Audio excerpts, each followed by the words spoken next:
आज मैंने इसमें जो विजिट वीज़ा हमने डिस्कस किया था उसी बारे में आज उसको फर्दर डिस्कस करेंगे। जो रिफ्यूज़ल मेन रीज़न जो है वजूहात हैं वो क्या हैं, और वो तो हमने डिस्कस ऑलरेडी कर चुके हैं, लेकिन कुछ केस स्टडी हम देखेंगे जिसमें वीज़े रिफ्यूज़ हुए हैं तो होम ऑफिस ने क्या उसमें रिफ्यूज़ल लगाया और किस वजह से वो एप्लीकेशन रिफ्यूज़ करते हैं। तो इसमें मोस्टली जो एप्लीकेशन जिस तरह हमने जो लास्ट लाइव थी उसमें हमने डिस्कस किया था कि जो अपेंडिक्स वी है 4.2 से लेकर 4.6 तक, ये उसको यूज़ करके और मोस्टली एप्लीकेशन को वो रिफ्यूज़ करते हैं। और उसी बेस पे जितने भी रिफ्यूज़ल मेरे पास आए हैं या लोग जो भेजते हैं उसमें ज़्यादातर जो है वो फाइनेंशियल टाइज की वजह से जो है वो रिफ्यूज़ करते हैं। बाकी भी वजूहत हो सकती हैं, सिर्फ फाइनेंशियल टाइज ही नहीं है। जब आप यूके का वीज़ा अप्लाई करते हैं तो उसमें और चीज़ें भी इसमें जो मद्देनज़र रख के वो जो केस ऑफिसर है वो उसको चेक करता है, एनालाइज करता है और उसके बाद जाके वो वीज़ा ग्रांट करता है या रिफ्यूज़ करता है। कुछ जो लोगों को ज्वाइन करने दें उससे पहले कुछ इम्पोर्टेंट इंफॉर्मेशन जो है लास्ट मैंने जो वीडियो बनाई इस पे यूट्यूब पे और टिकटॉक पे, वो ये थी कि जो यूरोपियन नेशनल हैं उन्होंने 2021 जून के बाद जो एप्लीकेशन सेटलमेंट या प्री सेटलमेंट की थी और अप्रैल 2022 तक, तो होम ऑफिस ने उनकी या तो एप्लीकेशन रिफ्यूज़ कर दी थी या वो भी पेंडिंग आ रही थी। जो ऑनलाइन स्टेटस आप चेक करते हैं उसमें वो पेंडिंग आ रही थी। तो उस वजह से अब 17 जनवरी को होम ऑफिस ने वो सारी जो एप्लीकेशन है जो पेंडिंग थी या जिनका वीज़ा जो है वो रिफ्यूज़ हो चुका था प्री सेटलमेंट या सेटलमेंट, उनको 17 जनवरी को उन्होंने अपडेट किया। उसको जनवरी को उन्होंने अपडेट किया उन्होंने उसको अपडेट किया है। अब अपडेट करने का मतलब यह है कि अच्छा, जिनकी एप्लीकेशन पेंडिंग थी वो अब उनका स्टेटस ऑनलाइन जब चेक करेंगे तो वो अब या तो रिफ्यूज़ आएगा या फिर आपका वो एप्लीकेशन जो पेंडिंग थी आप पेंडिंग नहीं होगी। पेंडिंग की बेस पे आपको कुछ बेनिफिट मिल रहे थे, जो सोशल बेनिफिट्स हैं वो आप ले रहे थे।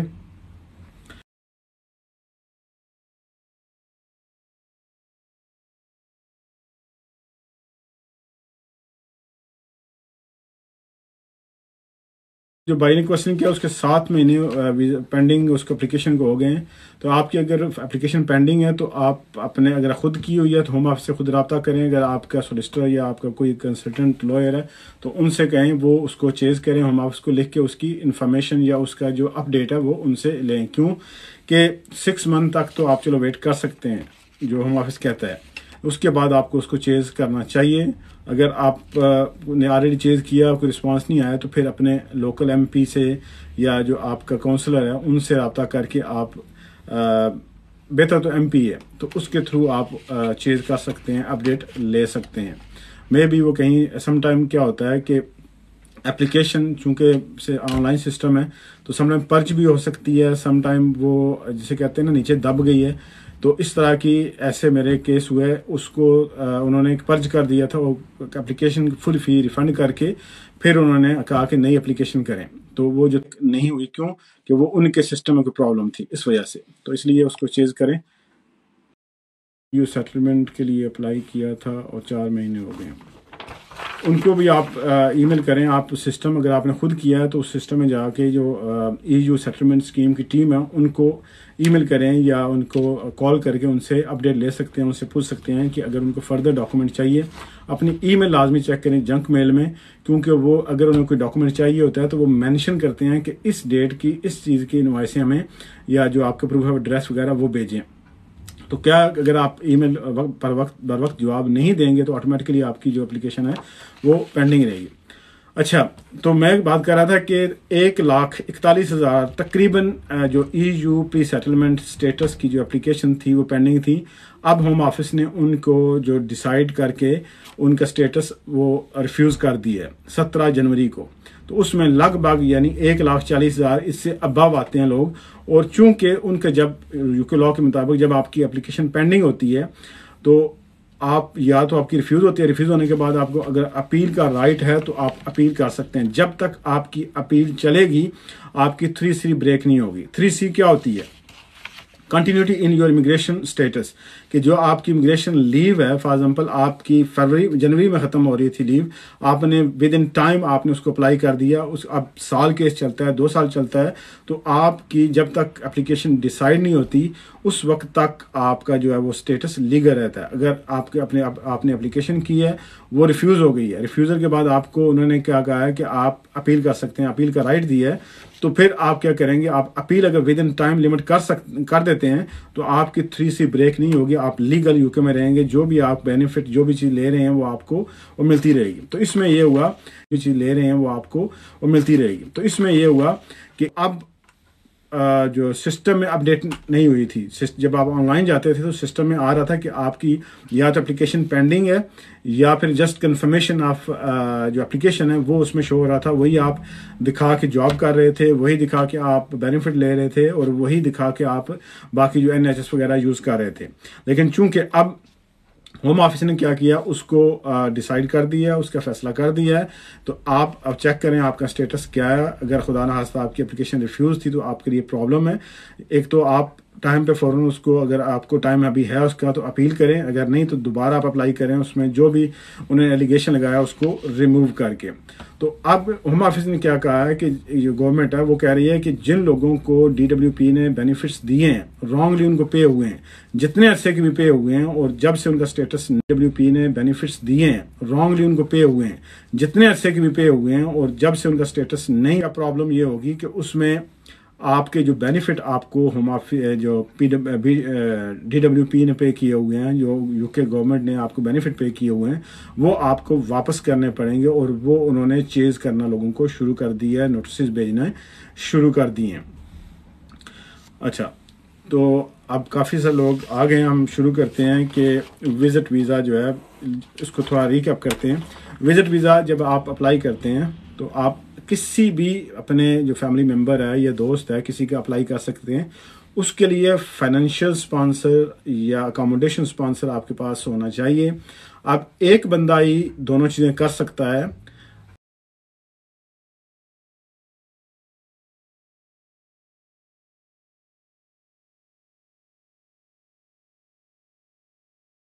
आप खुद करते हैं यूके के बाहर से तो आपके लिए वो ज़्यादा अच्छा है। अगर आप खुद नहीं करते, आप यूके से कोई दोस्त आपका कज़न, आपका कोई भी फैमिली मेम्बर यूके से अप्लाई करता है तो उसमें फाइनेंशियल अगर करते हैं तो फिर डाउट क्रिएट होता है और उस बेस पे आपका वीज़ा रिफ्यूज़ होने के चांसेस ज़्यादा हो जाते हैं। अगर आपका कोई रिलेटिव यूके के अंदर है, वो आपको अकोमोडेशन प्रोवाइड करता है, तो उससे चांसेस ज़्यादा होते हैं कि आपको वीज़ा लगने के बजाय कि वो फुली आपको स्पॉन्सर करे। अगर आपके पास किसी वजह से आपके पास उसका और कोई हल नहीं है, आपके पास फाइनेंशियल स्पॉन्सर नहीं है, तो फिर ऑफकोर्स आपने यहीं से शो करना है। लेकिन अगर आप आपके वीज़े लगने के चांसेस ज़्यादा होते हैं। लेकिन अगर आप यूके से अप्लाई करेंगे, यूके से आप फाइनेंशियल स्पॉन्सर मंगवाएंगे तो उसमें चांसेस आपके कम हो जाते हैं। जो रिफ्यूज़ल मेरे सामने पड़ा हुआ है, इसमें जो होम ऑफिस ने रिफ्यूज़ किया है उसमें एलिगेशन जो होम ऑफिस ने रिफ्यूज़ किया है उसमें एलिगेशन जो मोस्ट या सोशल टाइज, ये 2 एलिमेंट बहुत इंपॉर्टेंट है। अगर आप यूके के बाहर से अप्लाई कर रहे हैं, ऑफकोर्स जो विजिटर वीज़ा यूके के बाहर से ही होगा, आप वहाँ से कर रहे हैं तो आप उस मुल्क में वापस क्यों जाएंगे, आपने वो रीज़न देनी है। मैं अक्सर यहाँ पे मिसाल देता हूँ कि एक बंदा है, आपका दोस्त है, वो अच्छा खाता पीता है और कहता है कि मैंने आपके पास 1 हफ्ते के लिए आना है। तो आपको पता है कि हाँ वो खाता पीता है, अमीर है, कोई मसला नहीं है, 1 हफ्ता वो खाता पीता है, अमीर है, कोई मसला नहीं है, 1 हफ्ता छोड़ के। तो लेकिन एक बंदा है, आपका दोस्त है, वो कंगला है, उसके पास ना जॉब है, ना काम है, ना पैसा है, वो कहता है मैंने आपके पास 2 दिन के लिए आना है। तो सबसे पहले आप कहेंगे 2 दिन के बाद वो कहाँ जाएगा, ना उसके पास घर है, ना उसके पास पैसे हैं, ना उसके पास जॉब है, तो वो कहाँ जाएगा। तो आप उसको टरका देंगे, उसको कहेंगे नहीं भाई मैं बिजी हूँ या कुछ भी कह देंगे। क्यों? आपको पता है कि उसके 2 दिन के बाद क्या होगा, फिर वो मुसीबत मुझ पे ही आएगी। तो इसलिए आप इनकार कर दें। तो होम ऑफिस भी ऐसे सोचता है कि अगर आपके पास अभी पैसे नहीं, आप किसी पे डिपेंड कर रहे हैं और वो बंदा यूके के अंदर है, तो आप यूके से वापस क्यों जाएंगे। आपके पास कौन सी रीज़न है, फिर वो आपने अपनी सोशल टाइज और अपनी जो फाइनेंशियल टाइज हैं वो आपने देनी होती हैं कि आपके पास पाकिस्तान या जिस मुल्क इंडिया बांग्लादेश में जहाँ से भी आ रहे हैं आपके पास वहाँ पे सोशल टाइज हैं, आपकी सोशल बैंक है, आपके माँ बाप, आपके बहन भाई, आपके बच्चे, आपकी पूरी फैमिली, वो आपने सारा प्रूफ भी करना है, आपने सारा डॉक्यूमेंट भी लगाने हैं। उस बेस पे आपका वीज़ा जो है वो लगने के चांसेस होते हैं। फाइनेंशियल टाइज, आप जॉब कर रहे हैं, आपकी कोई रेंटल इनकम है, आपकी कोई किसी किस्म की वहाँ पे फाइनेंशियल बाउंडिंग है, आप वहाँ पे आपका अपना बिजनेस है, ये जॉब कर रहे हैं या कोई भी इन्वेस्टमेंट आपने कोई की हुई है, तो वो आपने डॉक्यूमेंट लाजमी लगाना है। सिर्फ ये नहीं कहना कि हाँ मेरे पास प्रॉपर्टी है, ये उसके आपने अगर इनकम आ रही है तो वो आपने डॉक्यूमेंट सारे साथ उसको लगाने, वेरीफाई, उसको ट्रांसलेट करके जितने भी आपने डॉक्यूमेंट लगाने होते हैं वीज़ा के लिए, जिस कंट्री के लिए भी कर रहे हैं, आपको उस कंट्री की लैंग्वेज में सारे डॉक्यूमेंट को ट्रांसलेट करना होता है। और वो ट्रांसलेशन जो है उस कंट्री के जो अथोराइज पीपल होते हैं उनसे ही आप करवा सकते हैं, किसी आम बंदे से वो नहीं आप करवा सकते। तो अथोराइज आप यूके के लिए आप अगर gov.uk की वेबसाइट पे जाएं तो वहाँ पे आपको ट्रांसलेटर, जो अथोराइज ट्रांसलेटर हैं, वो आप उसकी लिस्ट निकाल के, लाहौर में भी हैं, इस्लामाबाद में भी हैं, कराची में भी हैं, तो आप उनको कांटेक्ट करके आप अपने जो भी डॉक्यूमेंट है, बर्थ सर्टिफिकेट है, मैरिज सर्टिफिकेट है, कुछ भी है, वो आप ट्रांसलेट करवा सकते हैं। अच्छा, तो डिसीजन में क्या उसने कहा, तो सबसे पहले मैंने कहा था कि जो अपेंडिक्स वी है 4.2 से लेकर 4.6 तक जो है वो लगा के तकरीबन ज़्यादातर एप्लीकेशन इसी बेस पे रिफ्यूज़ करते हैं। और ज़्यादातर लोगों की जो एप्लीकेशन रिफ्यूज़ होती हैं वो फंड्स की वजह होते हैं, या तो आपने अपने अकाउंट में पैसे बहुत ज़्यादा ट्रांसफ़र कर लिए, किसी दोस्त से उधार लेके या किसी से ट्रांसफ़र करवाएं, बहुत ज़्यादा फंड्स आपने ट्रांसफ़र करवा लिए हैं, या फिर आपने क्या किया है कि उस कोई ऐसी चीज़ शो की है जो समझ में नहीं आती। कैसे कि आप कह रहे हैं कि मेरी इनकम जो है वो 50,000 रुपया है, लेकिन आपके जो फंड्स आ रहे हैं वो फंड्स बहुत ज़्यादा हैं, वो उस इनकम से ज़्यादा हैं, या आपकी सेविंग जो अकाउंट में पैसे पड़े हैं वो ज़्यादा हैं। तो वो आपने वो बताना है कि वो पैसे कहाँ से आए। अगर आपने कोई प्रॉपर्टी बेची है, कोई प्लॉट बेचा है, कोई चीज़ बेची है, तो उसकी आपने रसीद, उसकी जो है ना वो प्रूफ साथ लगाना ज़रूरी है। तो मैं ये रीड करता हूँ इसका डिसीजन जो है। ये कह रहे हैं कि I have refuse your application for visit visa because I am not satisfied that you meet the requirements of paragraphs V4.2 to V4.6 appendix V। तो ये मोस्टली जो रिफ्यूज़ करते हैं वो इसी बेस पे करते हैं, इसी के अंदर आपकी जो फाइनेंशियल टाइज और फाइनेंशियल उसको हिट करता है, आपकी बैंक स्टेटमेंट को, उस बेस पे रिफ्यूज़ करता है। जो यूके से स्पॉन्सर होता है चेक उसको भी करते हैं, लेकिन उसके चांसेस बहुत कम होते हैं कि उसकी बेस पे वो रिफ्यूज़ करें। कि अगर वो चेक किया, वो बंदा जॉब कर रहा है, उसके पास मकान भी है, सब कुछ है, तो वो उनके लिए एक पॉजिटिव पॉइंट ज़रूर है, लेकिन उस बेस पे वीज़ा नहीं लगेगा, सिर्फ उसकी बेस पे। तो इसमें उन्होंने कहा कि आपने मेंशन किया है, you have stated that you intend to travel to UK for period of 20 days to visit family. I understand the importance of the family ties and I have considered your application carefully from information provided in your case application form and any documents submitted in support of your application. I have noted that the letter accompanying documents from your UK sponsor confirming your visit and stay, documents pertaining of their circumstances in the UK. On the document provided, I am satisfied your sponsor is able to maintain and accommodate you as stated. अब देखें इसमें उसने जो sponsor UK से show किया है, उसने जो डॉक्यूमेंट प्रोवाइड किए हैं, बैंक स्टेटमेंट प्रोवाइड किए, एम्प्लॉयमेंट लेटर प्रोवाइड किया है, व्हाटएवर, उससे वो सर्टिफाई, वो कह रहे हैं कि बिल्कुल हम हैप्पी हैं, हमें उससे कोई डाउट नहीं है, वो वाकई आपको सपोर्ट कर सकता है। उसके बाद नेक्स्ट पैराग्राफ में कहता है, I am aware that you are previously refused entry clearance on 6th of April 2022 कि आपकी जो एप्लीकेशन है पहले वो अप्रैल 2022 में रिफ्यूज हुई। हाँ, यहाँ पे एक बात याद रखना, बाद लोग या बाज आपको एडवाइस करेंगे कि आप मेंशन ना करें आपकी कोई वीज़ा किसी भी कंट्री की रिफ्यूज हुई है तो लाजमी उसको मेंशन करें, अगर नहीं करेंगे तो आपके लिए वो ट्रबल हो सकती है। केस वर्कर आपको डिसेप्शन लगा के 10 साल के लिए बैन भी कर सकता है। तो इसलिए कोशिश करेंगे जो है वो आप मेंशन करें। तो जिस तरह इन्होंने उसमें रिफ्यूज़ल का जिक्र किया, तो इसने फिर उसको इंडोर्स किया, कहता हाँ आपने ये कहा है और आपकी वो रिफ्यूज़ हुई है, लेकिन ये जो एप्लीकेशन अब अप्लाई किया है इसके अपने मेरिट्स में चेक करके डिसाइड करूंगा, लेकिन इस वजह से मैं जो असेस किया है, मैं I am not satisfied that you have met the immigration rules on this occasion. तो आप इस टाइम पे भी जो है इमिग्रेशन रूल को मीट नहीं कर रहे, तो इस वजह से उन्होंने इस वीज़ा को रिफ्यूज़ किया। उसके बाद नेक्स्ट पैराग्राफ में कहता है कि in assessing your application it is your personal circumstances which are importance, यानी इसमें देखें कि वो कहता है कि आपके फाइनेंशियल और सोशल जो सर्कमस्टांसेस हैं वो ज़्यादा इम्पोर्टेंट है। अगर उस बेस पे आप करते हैं वीज़ा अप्लाई, तो आपके जो सर्कमस्टांसेस है वो चेक करते हैं, ना कि जो स्पॉन्सर के ऑफ कोर्स चेक करते हैं, लेकिन ज़्यादा मैटर करता है जिसका वीज़ा, जिस बेस पे वीज़ा रिफ्यूज़ होता है, वो आपका जो पर्सनल सर्कमस्टांसेस और फाइनेंशियल सर्कमस्टांसेस होते हैं कि आप वाकई वहां जाके खर्चा कर पाएंगे। यानी एक बंदा जिसकी तनख्वाह 20,000 है, तो वो कैसे अपने आप को अकोमोडेट करेगा यूके में आके, या उसकी अगर फॉर एग्जांपल उसकी इनकम 20,000 है पर मंथ और उसके अकाउंट में जो पैसे आ रहे हैं, वो एक और रिफ्यूज़ल था उसमें उन्होंने एग्जैक्टली मेंशन किया है। उसमें क्या उस बंदे ने किया है कि उसका बिजनेस था, फॉर एग्जांपल उसका बिजनेस प्रॉपर्टी रेंटल इनकम है या किसी किस्म का बिजनेस है, तो उसने शो किया है वो 15,000 पाउंड शो किया है साल का उसको मिलता है, 15,000 पाउंड साल का मिलता है। तो उसने क्या किया कि यकदम 30 लाख या 28 लाख जो है वो पैसे ट्रांसफर किए हैं अकाउंट में। अब उसने मेंशन किया है कैलकुलेट करके कि आपकी इनकम साल की इतनी है और एक दिन में फलां तारीख को आपके अकाउंट में इतने पैसे हैं, जो कि आपकी कुल आमदनी का जो सालाना आमदनी है उसका 87% बनता है। तो आप बताएं कि ये लेजिटिमेट फंड होंगे कि आप जानबूझ के उसको मैनिपुलेट कर रहे हैं, आप इसको प्रोड्यूस करने की कोशिश कर रहे हैं, और जो उस बंदे ने वो जो 28 लाख आया है उसका कोई प्रूफ भी नहीं दिया, वो किस चीज़ के पैसे हैं, वो कहाँ से आए हैं।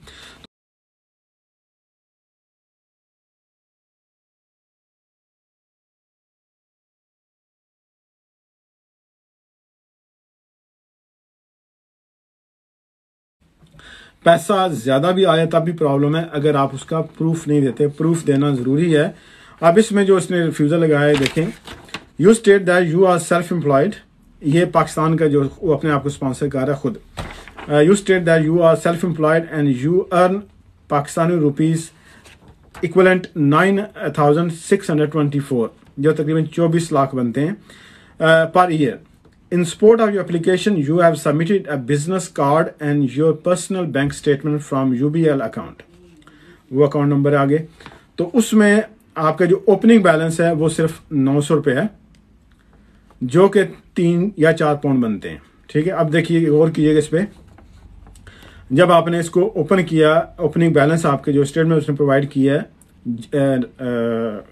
क्योंकि 2022 का ये है, तो 1 सितंबर 2021 में जो आपने प्रोवाइड की थी बैंक स्टेटमेंट ओपनिंग बैलेंस, उसका ये है जो कि सिर्फ 3 पाउंड है, 4 पाउंड है। और क्लोजिंग बैलेंस जो अप्रैल 22 में है, क्लोजिंग बैलेंस आपने शो किया है 5,713 पाउंड इक्विवेलेंट टू तकरीबन ये बनते हैं आपके 14,24,000 तकरीबन। ठीक है, अब इसमें उसने कहा है कि during this time your account was credited bye तकरीबन 23,000 पाउंड, जो कि 57 लाख बनते हैं, एंड डेबिटेड बाय तकरीबन 17,000 जो हैं वो डेबिट हुए हैं। और whilst I consider your explanation for the increase of sale during Eid, these amounts far exceed your state income expenditure over such a period, कि उसने मेंशन किया कि पैसे मेरे क्यों इनकम बढ़ी है। इसमें आप देखें वो क्या चीज़ चेक करता है, आपकी एवरेज सिंगल ट्रांजैक्शन को देखता है कि ये इसका रूटीन कैसी है, कि आपकी इनकम कैसी आ रही है। बिजनेस में बेशक अप्स एंड डाउन आते हैं, लेकिन फिर भी आपका बिजनेस बिहेवियर वो चेक करते हैं। आप जो हैं आप वाहिद एप्लीकेंट हैं, लेकिन जो केस ऑफिसर है वो रोज़ कितनी एप्लीकेशन को डील करता है, उसके सामने कितनी बैंक स्टेटमेंट्स होंगे, कितने केसेस होंगे, कितने केस स्टडीज होंगे, जिनको वो देख के वो एनालाइज करके वो आगे आपका डिसीजन करता है। तो उसके सामने ये सारी चीज़ें गुजर रही होती हैं। आप कोशिश कर रहे होते हैं कि आप जो है वो अपने हिसाब से उसको क्लियर करें, लेकिन इसमें अब उन्होंने इस चीज़ को जो रिफ्यूज़र्स ने किया कि इतना यकदम आपका इनकम बढ़ी है और एक्सपेंडिचर, इसकी क्या वजह है, उसका कोई आपने प्रूफ नहीं दिया। तो प्रूफ आपने लाजमी देना है, यकदम ऐसा कुछ नहीं करना कि आपके पुराने जो एक सिस्टम चल रहा है, आपका कहना एक तरीका जो इनकम आ रही है पहले, उस इनकम स्ट्रीम से फ़ौरन आप आउट ना हो जाएं। तो सिमिलर मैंने जो पहले बात की है कि उस बंदे की जो इनकम आई है वो एक दिन में तकरीबन 87% उसके अकाउंट में आई, तो उसे क्वेश्चन रेज किया कि इतनी, इसका मतलब है कि आपकी सारी जो इनकम आई है वो तो एक दिन में आ गई है, तो ये कहाँ से आई है, इसका कोई आपने प्रूफ नहीं दिया। फिर उसमें उसने कहा कि जो Once I note that there are credits going into your account, the origin of these unknown and undocumented credits do not demonstrate where they have come from and they are income from your self-employment. कि जो पैसे आपके आए हैं वो आपके अपने हैं, आपने उसके कोई प्रूफ नहीं दिया, तो आपने इसमें कोई अपना प्रूफ नहीं दिया, इस वजह से आपकी एप्लीकेशन जो है वो रिफ्यूज़ हो रही है। उसके बाद उसने कहा कि जो जो आपने डॉक्यूमेंट सबमिट किए हैं वो सारे मैंने देखे हैं, उस बेस पे मैंने फैसला किया है, और जो बैलेंस ऑफ प्रोबेबिलिटीज़ है वो मुझे लगता है कि आप जेन्युइन विजिटर नहीं हैं, उस बेस पर मैंने रिफ्यूज़ कर दिया। तो ये जो अपेंडिक्स V 4.2 से लेकर 4.6 है, ये बहुत ख़तरनाक है, और मेन सारा दारोमदार समझो कि इसी पे है, सोशल और फाइनेंशियल टाइज। अगर आपका बहन भाई, आपको फैमिली मेम्बर है, तो लाजमी उनको आप मेंशन करें, उनके डॉक्यूमेंट, उनका आईडी कार्ड जो है वो लाजमी उसमें आप उसको लगाएं। अच्छा, अब कुछ क्वेश्चन देख लेते हैं क्या कहते हैं। हमारा जो चैनल है विजडम विरसा यूट्यूब पे, उसको सब्सक्राइब कर लें अगर आपने पहले किया हुआ है, तो आप लोगों का बहुत शुक्रिया। क्वेश्चन कोई अगर है तो बेस्ट तो यही है कि आप वहाँ पे छोड़ दें, क्योंकि यहाँ पे क्वेश्चन आते हैं चले जाते हैं।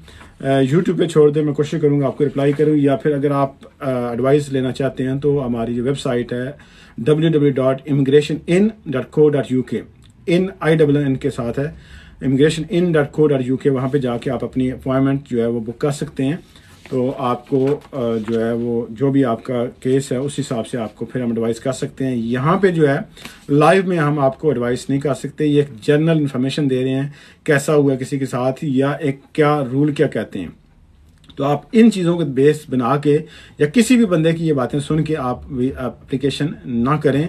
मेरा तो मशवरा यही है कि जब भी एप्लीकेशन अगर आप खुद करना चाहते हैं, जी बिस्मिल्लाह खुद करें ज़रूर, लेकिन फिर उसके जो तमाम लवाजमात हैं वो स्टडी करें, उसके गाइडेंस पढ़ें, उसके जो रिक्वायरमेंट्स हैं वो सारी, सिर्फ आप फॉर्म फिल करके जो उसने लिस्ट दी होती है वो डॉक्यूमेंट सिर्फ लगाने से आपका वीज़ा नहीं लग जाएगा। उसमें कुछ टेक्निकलिटीज़ होती हैं, कुछ चीज़ें उसमें आपने चेक करनी होती हैं। तो अगर आप वो चेक करेंगे तो चांसेस आपके वीज़ा लगने के ज़्यादा होते हैं। ILR which documents let me know please. ILR आप इंडेफिनिट लीव टू रिमेन के अंदर ज़ाहिर है कि आप किस रूट पे हैं। अगर मैं यहाँ पे एग्ज्यूम करूँ कि आप स्पोर्ट्स वीज़े पे हैं, तो आपको ज़ाहिर है कि बैंक स्टेटमेंट 6 महीने की लगेगी, आपकी जो इनकम है वो लगेगी जो 18,600 है। अगर आपके साथ डिपेंडेंट भी हैं तो फिर उसकी डिफरेंट रिक्वायरमेंट है। तो इस तरह आपकी टेनेंसी एग्रीमेंट और बाकी चीज़ें जो है कोबिटेशन डॉक्यूमेंट्स, तो ये सिर्फ यहाँ पे आप वो स्पोर्ट्स वीज़ा है तो उसमें यह है कि आपका कोबिटेशन जो है वो ज़रूरी है, यानी आपका जेन्युइन रिलेशनशिप होना ज़रूरी है। तो जेन्युइन रिलेशनशिप अगर आपका एड्रेस ही मैच नहीं कर रहा, आपका एड्रेस डिफरेंट है और आपके स्पोर्ट्स का डिफरेंट है, तो वो भी आपके लिए प्रॉब्लम हो जाएगी। क्यों कि होम ऑफिस इसी से जेन्युइननेस क्रिएट करता है, उसको अज्यूम करता है कि आप दोनों लोग इकट्ठे रह रहे हैं सेम एड्रेस पे। और कोशिश करें कि आप दोनों के जो हस्बैंड वाइफ हैं, आप दोनों के एटलीस्ट 4 डॉक्यूमेंट ऐसे होने चाहिए जो दोनों के नाम पे हों। उसमें क्या हो सकता है, आप अपनी बैंक स्टेटमेंट जो है उसको कर सकते हैं, जॉइंट कर सकते हैं। जो आपकी बैंक स्टेटमेंट उसको जॉइंट कर सकते हैं। कौंसल टैक्स है अगर तो उसको जॉइंट कर सकते हैं। आपके यूटिलिटी बिल है, वाटर हो गया, बिजली गैस कुछ भी हो सकता है, उसको आप कर सकते हैं।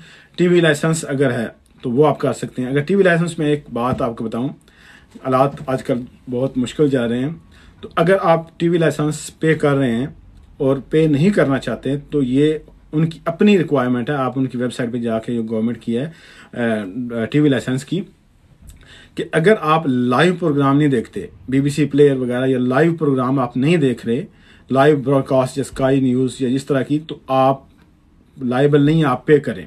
आप उनको कॉल करके, आप उनकी वेबसाइट पे जाके उनका नंबर निकालें, उनको कॉल करें कि हमारे घर में ना कोई लाइव BBC प्लेयर देखता है, ना ही कोई जो भी है, तो उन्हें बताएं। तो आपका अगर वो पे हो रहा है तो वो उसको बंद कर देंगे और आपको लेटर भेज देंगे कि आपको ज़रूरत नहीं है।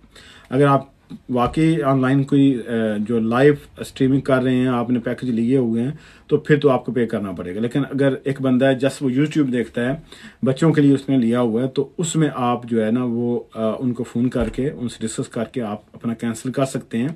तो ये एक अच्छी चीज़ है। लेकिन अगर आपके पास है तो आप उसमें भी दोनों का नाम आप लिखवा सकते हैं, ज्वाइंट कर सकते हैं। टेनेंसी एग्रीमेंट हो गया, आपके काउंसिल टैक्स हो गया, यूटिलिटी बिल्स हो गए। अगर ये तो हो गए 4 डॉक्यूमेंट आपके होना ज़रूरी है।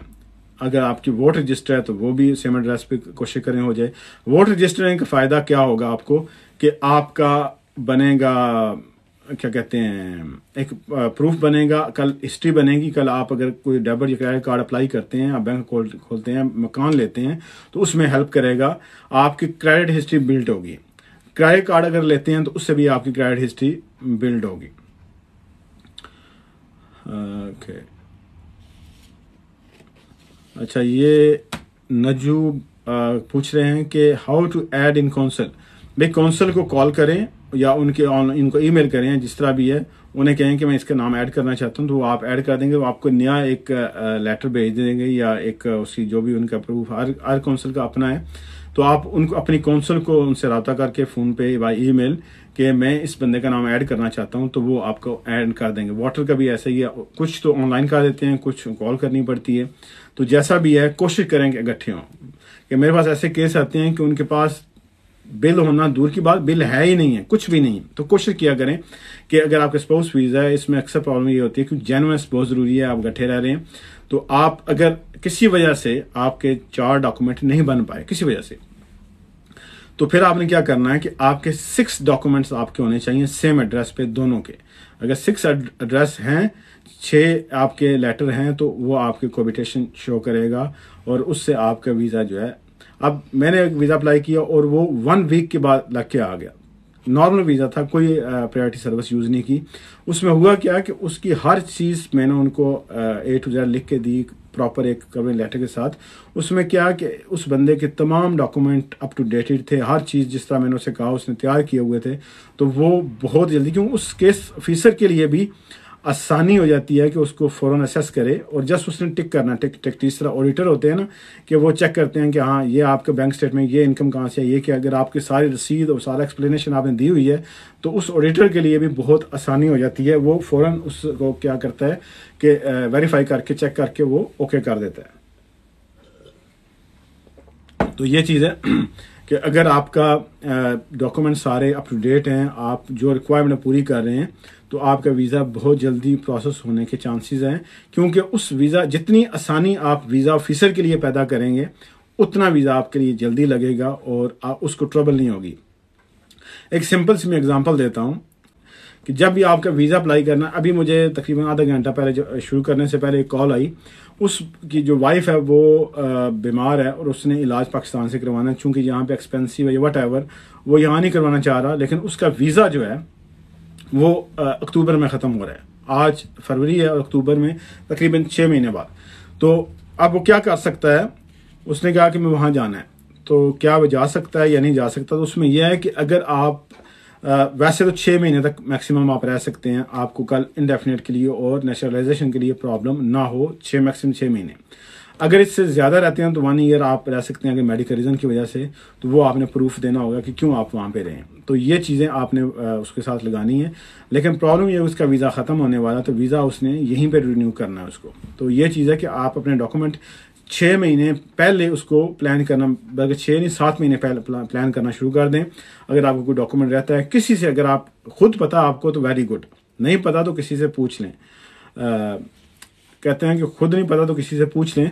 तो उसमें अगर आपको पता है क्या क्या डॉक्यूमेंट लगते हैं, तो आप उनसे पूछ के उस तरीके से अपने आप को प्रिपेयर करना शुरू कर दें। अक्सर लोग ऐसे हैं जो पास आते हैं कि मैंने वीज़ा, स्पाउस वीज़ा अप्लाई करना है या कोई भी वीज़ा अप्लाई करना है, जब उनकी बैंक स्टेटमेंट देखी जाती है या उनका पे स्लिप्स देखी जाती हैं या कोई और जो रिक्वायर्ड डॉक्यूमेंट्स हैं, तो वो उसकी पे स्लिप में 1 महीने की जो इनकम थी वो 1550 से कम थी, लेकिन वो कह रहा है कि एज ए होल तो बन रही है 6 महीने की। तो उसमें होता क्या है कि अगर आपके 6 महीने में इनकम, आप एम्प्लॉई हैं, अगर नॉन एम्प्लॉयमेंट है तो वो डिफरेंट चीज़ है, लेकिन अगर आप एम्प्लॉई हैं तो आपकी 6 महीने की इनकम उस मिनिमम थ्रेश होल्ड से अबव होनी चाहिए। 1 पेंस भी कम हुआ तो गारंटी आपका वीज़ा रिफ्यूज़ हो जाएगा। तो उसकी इनकम 1 महीने की कुछ बन रही थी 1300 कुछ बन रही थी। तो 1300 होम ऑफिस कैसे केस वर्कर कैसे कैलकुलेट करता है, वो जो मिनिमम 6 महीने के अंदर जो मिनिमम है आपकी इनकम उसको मल्टीप्लाई करेगा 12 मंथ के साथ जो इनकम आएगी। फॉर एग्जाम्पल 1330 है, उसकी ग्रॉस आई है 1 महीने की 15,960, तो ऑफकोर्स वो उसकी कंडीशन मीट नहीं कर रहा, उसकी एप्लीकेशन रिफ्यूज़ हो जाती। तो मैंने उसे जब देखा तो मैंने कहा भाई आप अप्लाई करना चाहते हैं तो सो बिस्मिल्लाह, लेकिन आपकी एप्लीकेशन रिफ्यूज़ हो जाएगी। तो उसने फिर उसे बात मेरी समझ आ गई, फिर उसका केस हमने डिले करके और बाद में जब अप्लाई किया तो उसका वीज़ा विद इन 1.5 मंथ में ग्रांट हो गया था लास्ट ईयर। जो होम ऑफिस नेशनैलिटी है, नेशनैलिटी के अंदर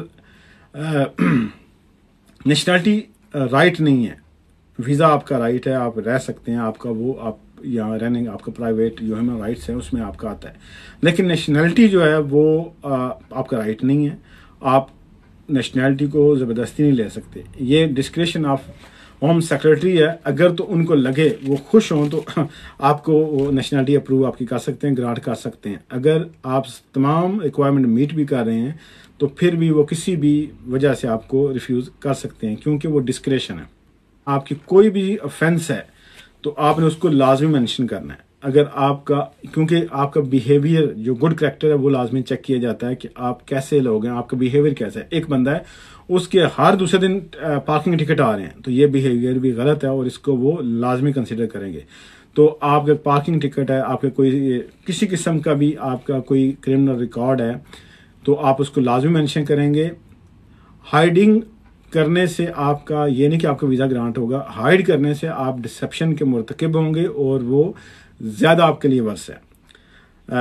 एक बंदा था, उसका केस उसने जब एप्लीकेशन मैंने की तो उसमें वो कहता है कि मेरा कोई भी क्रिमिनल ऑफेंस नहीं है। तो एप्लीकेशन सबमिट हो गई, सारा उसने साइन किए, सब कुछ किया, तो एप्लीकेशन काफ़ी डिले हो गई। जब डिले हो गई तो पता किया, उसको चेज़ किया तो पता चला कि इसने वो चीज़ डिक्लेयर नहीं की थी। डिक्लेयर ना करने से हो सकता है आपकी एप्लीकेशन क्या हो, रिफ्यूज़ हो जाए या डिले हो जाए। तो उसकी एप्लीकेशन काफ़ी अर्सा उन्होंने लटका के रखी, डिले की। और क्योंकि जब मैंने उससे पूछा तो कहता हाँ मैं बस भूल गया ये है वो। तो कहने का मतलब ये है, अगर आपका कोई भी किसी किस्म का भी क्रिमिनल या ड्राइविंग ट्रैफिक ऑफेंस किसी किस्म का कोई है तो लाजमी मेंशन करें, क्योंकि उनको अगर पता चल गया तो फिर आपको प्रॉब्लम हो गई। क्योंकि जितने भी गवर्नमेंट इंस्टीट्यूट्स हैं, अदारे हैं, वो आपस में कोऑर्डिनेट करते हैं, उनका तकरीबन डाटा सेम है। अगर वो चाहें तो सब कुछ आपका कत्था दत्था जो कहते हैं वो चट्टा कत्था निकाल सकते हैं, लेकिन ना चाहें तो उनकी मर्जी।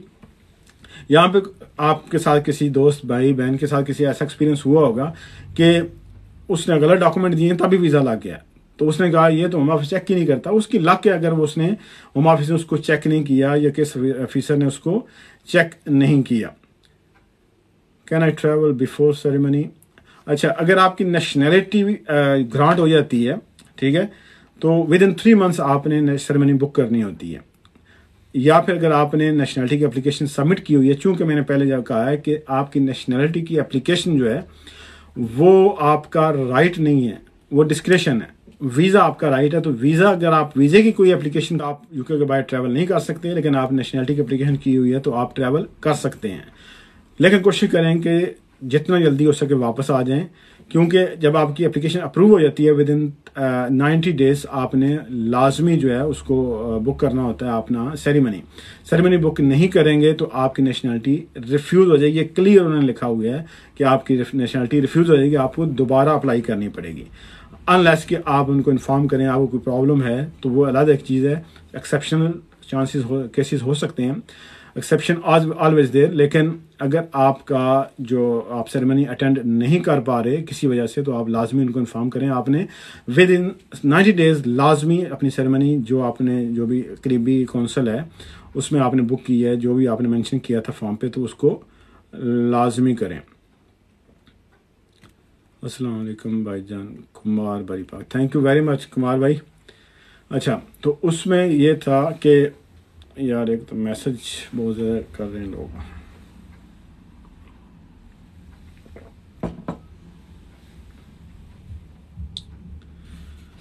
तो अच्छा, किसी भाई ने पहले जो सवाल किया था वो ये था कि इटली से वीज़ा अप्लाई करना है। तो अब चूंकि यूके ब्रेग्जिट हो चुका है, कोई भी ऐसा पासपोर्ट आपके पास है जो यूके के अंदर आपको वीज़ा फ्री एंट्री देता है तो आप आ सकते हैं। जैसे आप यूरोप का पासपोर्ट है, आप यूके आ सकते हैं। आपके पास कनाडा का पासपोर्ट है, अमेरिका का पासपोर्ट है, ऑस्ट्रेलिया का पासपोर्ट है, और भी जो जो कंट्री यूके को वीज़ा फ्री एंट्री हैं कंट्री हैं, तो आप वो आ सकते हैं। वो आपको जो ऑन अराइवल आपको 6 मंथ का वीज़ा वो दे देंगे, विजिटर वीज़ा जो है। अब होता यह है कि आपके पास फॉर एग्जाम्पल इटली का जो भाई पूछ रहे थे, अगर आपके पास इटली का पासपोर्ट है तो फिर आप अच्छा, अगर आपका इटली का पासपोर्ट है तो आपको वीज़ा लेने की ज़रूरत नहीं है, आप आ सकते हैं। वही जो वीज़ा की रिक्वायरमेंट है 6 मंथ आप मैक्सिमम वो रह सकते हैं। लेकिन अगर आपके पास इटली में आप रह रहे हैं, आपके पास वहाँ का क्या बोलते हैं रेजिडेंट परमिट है, या आपके पास पाकिस्तानी या कोई और पासपोर्ट है, तो फिर आपको प्रॉपर जो है विजिटर वीज़ा अप्लाई करना पड़ेगा। और उसी तरीके से आप फिर जो भी, यानी अगर आपके पास यूके में आप इटली में हैं, पाकिस्तान में हैं, दुनिया के किसी कोने में हैं, तो सेम रूल अप्लाई होंगे। क्योंकि ब्रेग्जिट हो चुका है तो अब आपके पास इवन के यूरोपियन या इटालियन नेशनैलिटी भी है, तो अब भी यूके में आप सेटल नहीं हो सकते। आपने अगर सेटल होना है तो फिर आपको जो उनकी बाकी वीज़ों की जो स्किल वर्क वीज़ा है या जो भी स्पाउस वीज़ा है, बाकी सेटलमेंट वीज़े हैं, आप उस रूट पे आना आपको होगा, उनकी रिक्वायरमेंट पूरी करनी होगी। आप यूरोप से अप्लाई करें विद यूरोपियन पासपोर्ट, या पाकिस्तानी पासपोर्ट से अप्लाई करें पाकिस्तान से या किसी भी कंट्री से, तो सेम रूल अप्लाई होंगे ब्रेग्जिट के बाद। और अगर आपके पास जिस तरह इटालियन या पासपोर्ट है, यूरोपियन पासपोर्ट है, तो आप यूके आ सकते हैं लेकिन उस पर काम नहीं कर सकते। अब ऐसा भी कुछ लोग कहेंगे कि हमारा अजीज़ आया है और वो ब्रेग्जिट के बाद आया और सेटल भी हो गया, उसको सब कुछ मिल गया। भाई उसने किया होगा, अब उसने कैसे किया है वो आपको वही बता सकता है। कि रूल मैं जो बता रहा हूँ वो रूल के मुताबिक नहीं कर सकते। अगर कोई एक्सेप्शनल केसेस हैं तो वो अलग एक चीज़ है, या उसने कोई फेक डॉक्यूमेंट बना के किया है तो मैं उसमें कुछ नहीं कह सकता। रूल के मुताबिक आप यूके में बिल्कुल आ सकते हैं, आप विजिट करें और फिर वापस चले जाएं। अच्छा जी, what's the fees of appeal sir a family visa private life refuse. भाई अपील की फ़ीस ज़ाहिर है कि जो आप करते हैं 140 पाउंड वो आपने करनी होती है, प्लस जो भी आप सोलिसिटर करते हैं, बैरिस्टर करते हैं, तो उसकी अपनी फ़ीस होती है। हर बंदा अपने आप केस पे होता है कि वो केस कितना मुश्किल है या उसमें क्या क्या आपको प्रोवाइड करना, डिफेंड कैसे करना होगा। तो उन चीज़ों को देख के आप अपने किसी जो करीबी सोलिसिटर है, कोई लॉयर है, उससे बात करके आप अपना केस दिखा के उसके मुताबिक ऐसे फ़ीस नहीं पता चलती यहाँ कितनी फ़ीस है, क्योंकि हर केस की अपनी नोयत होती है। एक बंदा उसका केस बिल्कुल स्ट्रेट फॉरवर्ड है, उसका हिसाब डिफरेंट होगा। एक बंदा उसका टोटली जंजाल पूरा है, यानी टोटली उसकी केस मेस्ड अप हुआ है, तो उसमें वो डिफरेंट चीज़ होती है।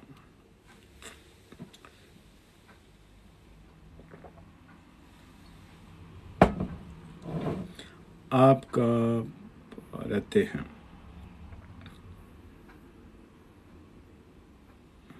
एक, मेरा ख्याल है ये पूछे आप कहाँ रहते हैं। आपका ऑफिस बेडफोर्ड ऑफिस हमारा लूटन के पास एक बेडफोर्ड है, ये हमारा बेडफोर्ड ऑफिस है, बेडफोर्ड के अंदर।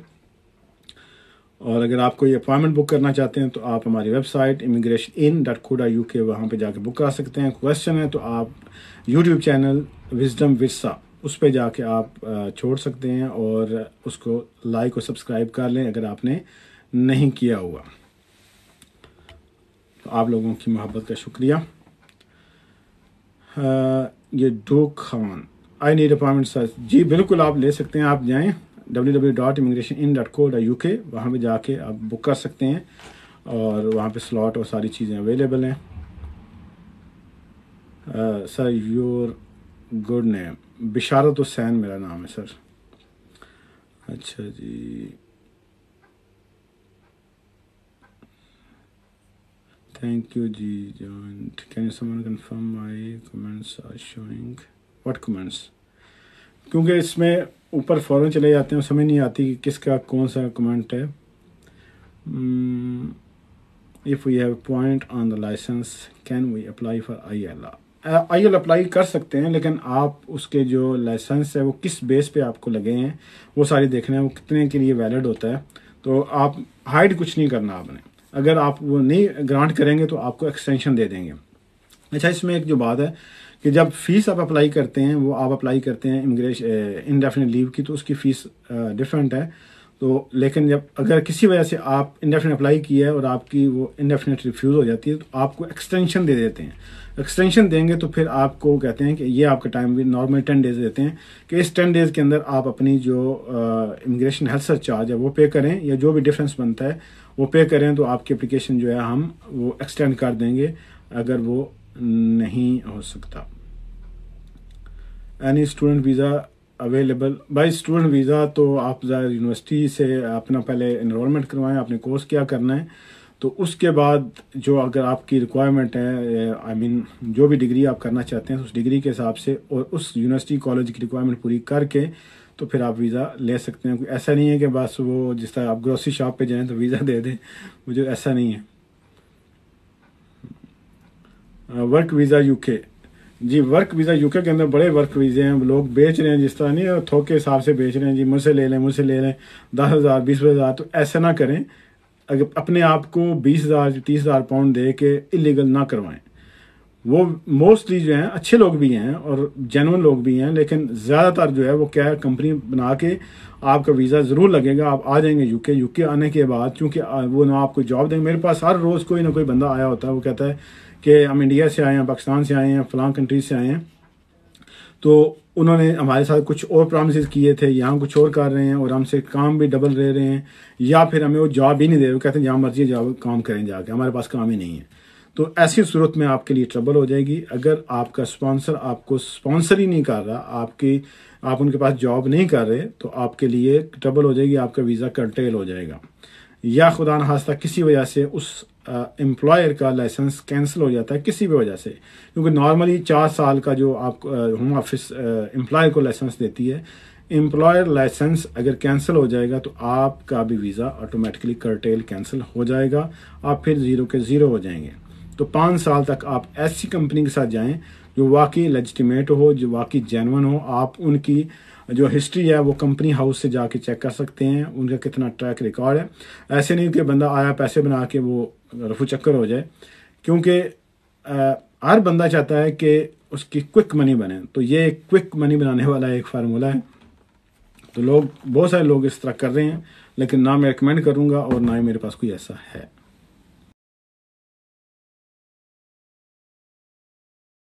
अगर आता है, किसी भी दुनिया के कानून में ऐसा नहीं है, चाहे वो आपका टैक्स मैटर हो, चाहे आपके लॉ मैटर हो, चाहे आपका स्मगलिंग मैटर हो, चाहे आप किसी किस्म का भी मैटर हो, आप अपने आप को रिप्रेजेंट कर सकते हैं, आप अपने लॉयर हैं।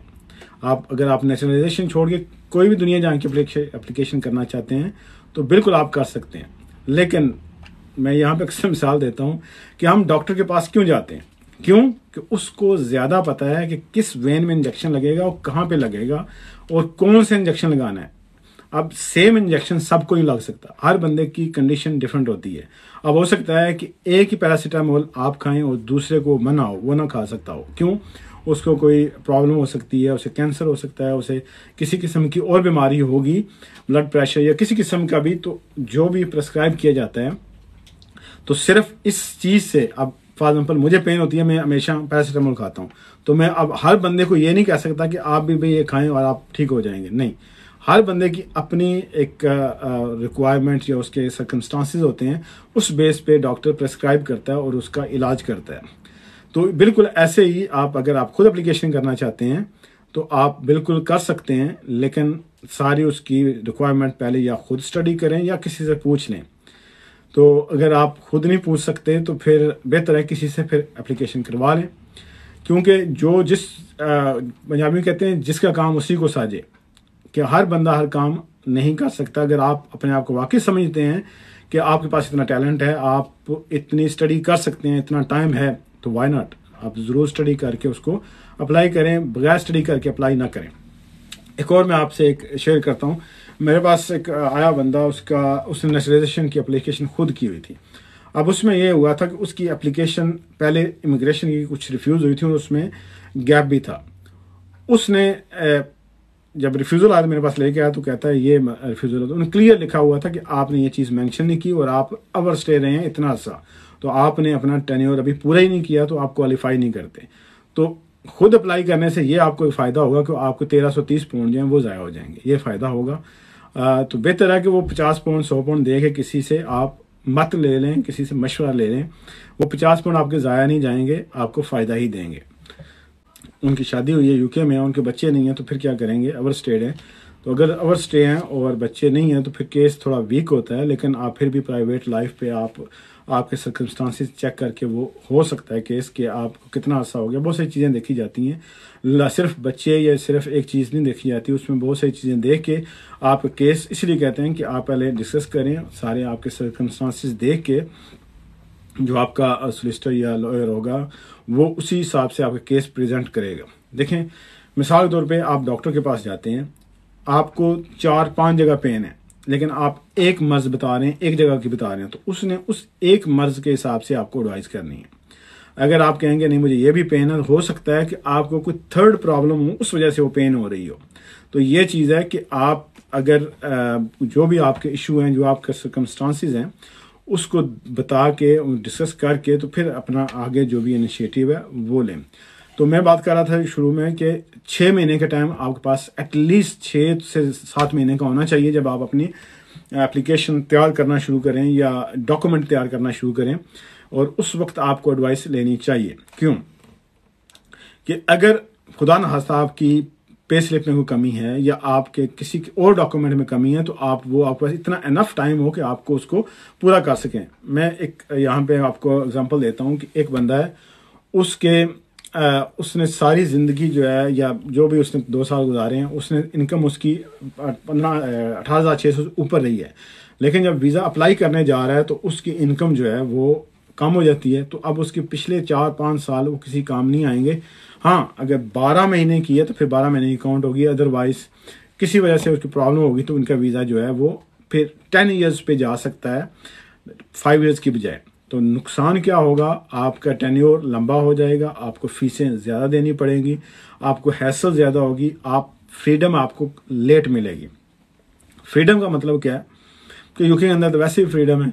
फ्रीडम ये है कि आप अगर वीज़े पे हैं तो आप मोहताज हैं, आपकी कुछ कंडीशंस हैं। मोस्टली वीज़ा ऐसे हैं जिसपे आप जो है वो not recourse to public funds हैं, आप बेनिफिट नहीं ले सकते। लेकिन आपको फ्रीडम जब मिलती है, सेटल्ड स्टेटस मिलता है या आपको इंडेफिनिट मिलता है, तो फिर आप जितने भी पब्लिक फंड्स हैं, बेनिफिट्स हैं, वो आप ले सकते हैं। तो आपको आज़ादी हो जाती है। एक तो आप तकरीबन जो बेनिफिट एक ब्रिटिश नेशनल को होते हैं वही आपको मिलते हैं। तो आप फिर यूके के बाहर अगर रहना चाहते हैं तो फिर आप मैक्सिमम जो है वो 2 ईयर्स तक रह सकते हैं, उससे कम रह के आप यूके वापस आ सकते हैं अगर आपके पास इंडेफिनिट है। लेकिन अगर आपका वीज़ा है तो फिर वो 6 मंथ वाली कंडीशन है। और अक्सर लोग कहते हैं कि 28 डेज कहते हैं कि 28 डेज से ज़्यादा बाहर ना रहना। 28 डेज जो कहते हैं वो उसकी वजह ये है कि आप जो है 28 डेज से ऊपर रहते हैं तो आपको इन्फॉर्म करना पड़ता है अगर आप बेनिफिट ले रहे हैं, तो आपके बेनिफिट वो बंद कर देते हैं। तो आप अगर स्पाउस वीज़े पे तो मैक्सिमम जो है आप 6 महीने रह सकते हैं, लेकिन कोशिश करें जितना कम रहें। क्यों कि अगर आपका स्पाउस यूके में है और आपका वीज़ा इसी बेस पे मिला है कि आप एज ए फैमिली यूनिट यहाँ पे रह सकें, तो आप यूके में रह नहीं रहे, तो आपके लिए कल एक्सटेंशन इंडेफिनिट लीव उसमें प्रॉब्लम हो सकती है। I have a car, I got tickets, any affect for my visa spouse please.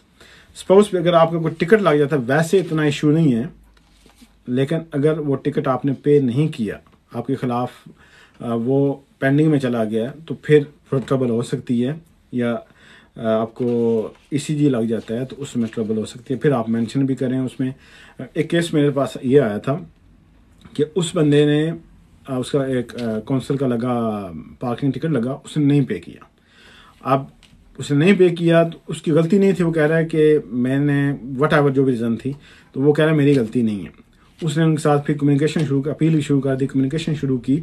Communication करने के बाद अब इसने अभी कम्युनिकेशन जारी थी और उसने क्या किया कि एड्रेस चेंज कर लिया, एड्रेस चेंज किया, लेकिन उनको नहीं बताया और ना ही इसको वो पुराने लेटर मिले। तो उन्होंने उसको लेटर लिखते रहे हत्ता कि वो तकरीबन 700 पाउंड का उनका वो इंटरेस्ट लगा के उस पर बिल बना हुआ था और वो फिर कोर्ट में ले गए और ये सारा।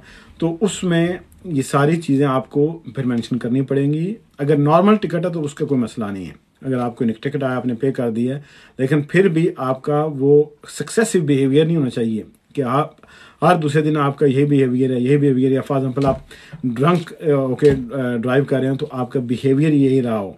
आप अगर लायबल नहीं है बेनिफिट लेने के तो आप बेनिफिट ले रहे हैं तो आप क्रिमिनल ऑफेंस कर रहे हैं। ये छोटी बात नहीं है, बहुत बड़ी बात है, क्रिमिनल ऑफेंस है, आपका वीज़ा इस बेस पे रिफ्यूज़ हो सकता है।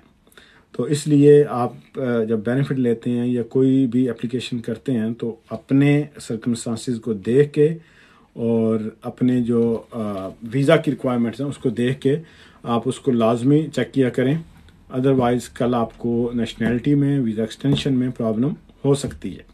कोई चीज़ होम ऑफिस से हाइड ना की, डॉक्टर और होम ऑफिस और वकील से आप कोई चीज़ हाइड ना करें। उनको जब पता चलेगा तो बहुत फिर वो आपको भी पता चलेगा क्या होता है उसका। तो इस वजह से इनसे चीज़ें हाइड नहीं करनी चाहिए। जो आपके सर्कमस्टांसिस हैं, जो आपके साथ कोई गलती हो गई है पहले, तो वो लाजमी मेंशन करें। ऐसा ना कहें कि मैंने तो वकील को बताया था, वकील ने गलती कर दी है, तो ऐसा नहीं है। होम ऑफिस ये नहीं कहता कि वकील की गलती है, वो कहता है कि जो चीज़ इंफॉर्मेशन एप्लीकेशन में थी वो एप्लीकेंट की मर्ज़ी से थी और वो उसी ने दी हुई है। आप वकील को या किसी और को देकर ब्लेम खुद आज़ाद नहीं हो सकते। तो दोस्तों आप लोगों का बहुत शुक्रिया। मेरा ख्याल है आज यहीं हम इसको ख़त्म करते हैं, काफ़ी टाइम हो गया। तो कोशिश करेंगे इंशाल्लाह नेक्स्ट फ्राइडे को फिर स्पाउस वीज़ा पे हम डिस्कस करेंगे। विजिटर वीज़ा पे तो वो काफ़ी हमने लास्ट जो था शो तकरीबन घंटे का वो भी किया। तो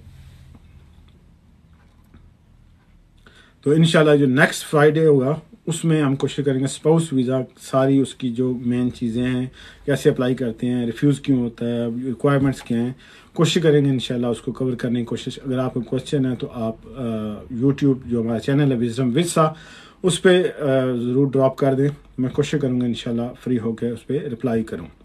अगर किसी को रिप्लाई नहीं आता तो माइंड ना किया करें, क्योंकि इतने मैसेज आते हैं व्हाट्सएप पे, फेसबुक पे, कॉल्स लोग कर रहे होते हैं कि सब का जवाब देना नामुमकिन सा है। तो आप होपफुली अंडरस्टैंड करेंगे। आपके चाहने का शुक्रिया, आपके लाइक करने का, आप सब्सक्राइब करने का और आपके टाइम का और देखने का बहुत बहुत शुक्रिया। अगर आपको हमारी बातें समझ आती हैं, अच्छी लगती हैं, तो ज़रूर अप्रिशिएट कीजिएगा। इसी से फिर आगे जो है अप्रिशिएशन मिलती है और आगे कोशिश करते हैं फिर आपको गाइड करें। Thank you very much for watching. अपना ख्याल रखिएगा और अपने चाहने वालों का भी। इंशाल्लाह कोशिश करेंगे नेक्स्ट फ्राइडे को तकरीबन 6 साढ़े 6 बजे तक इंशाल्लाह आपसे मुलाकात होगी। दुआ में याद रखिएगा। अल्लाह हाफिज़।